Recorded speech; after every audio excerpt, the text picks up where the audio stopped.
Hello, my irreverent ones. In this class, I will teach you one of the ways to apply henna. This is how our fourth episode begins. Subtitles by the Amara Org community. Subscribe and ring the bell. More when I wasn't there. Some individuals I am familiar with. Once we have prepared our design, we will prepare a mixture that remains pasty. Okay, kunim. I can't give the exact amounts because it will depend on the brand we use. The important thing here is that it has this consistency. We'll start applying in the area where we want more density or more darkness. And it's ready. Clicking first will be in the form of forward taps. Why forward? Because I have to go against the eye's origin. Dangerous. So that it doesn't only freeze. It's not just about staying on top, but also about getting into the hairs and pigmentation directly. This cake says kananaya.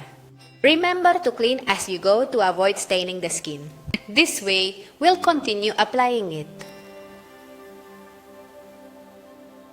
Gradually covering up the entire area where I want more color. In this case, or like an eyebrow, which we'll see has quite thin hair, I'm going to take it about halfway. Esto. Whereas, let's say, this mix that I made, I only take it up to the heights. That is to say, from the tail to the heights. But in this case, I'm going to extend it a bit more.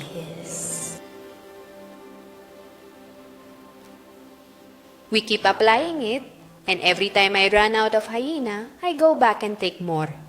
Often, we start using the one that is available to keep refilling, and without realizing it, what we're doing is taking from one side to add to the other, creating color voids.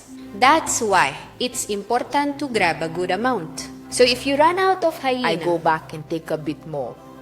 Note also that the mixture, although it is thick, somewhat pasty, is kaya having a misen kading because it is not extremely dry. Sometimes we make it so thick that it does not help us move comfortably with our brush. Every time we clean with our brush, the brush must be completely clean. For this, I have a cloth of baby of these wet wipes, and with it, I'll clean it. You can also have distilled water to moisten the little flakes that we are going to see ahead to be able to clean gourmets. If you don't do this, what the brush will do is stain the skin more. Sometimes we might also use alcohol. We have to take into account that there are skins that are very sensitive. Therefore, alcohol is not always recommended since it can irritate more. Let's observe how the hyena Okay, eats. tipis or malfe for as it begins to oxidize. This tells me it's starting to work. The exposure time I'm going to leave for the most dark can be up to 25 to 30 minutes. However, I'm in the presence of a phototype. And besides, Comes very the thin, so beautiful I left it on for about 15 to 20 minutes.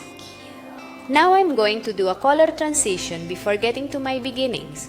For this, I will add from 1 to 3 drops in my henna.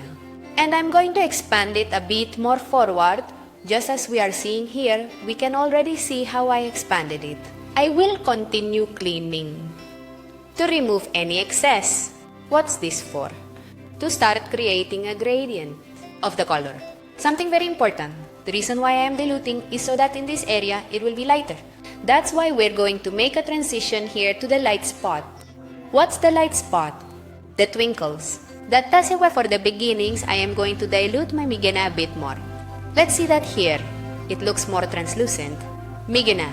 In fact, when applying it, we'll see that.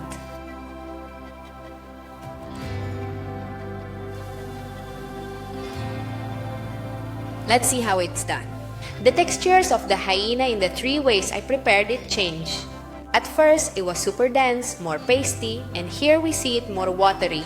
Once we've applied it, we'll start to blend from the lighter part to the darker part.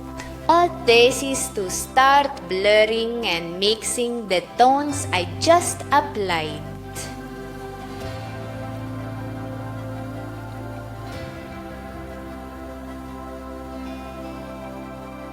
Or we clean up the beginnings and shape it as we want.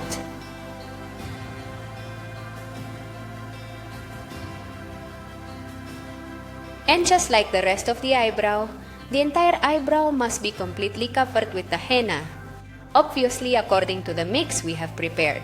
Often it happens that when we clean, as I was telling you at the beginning, there are patches of color.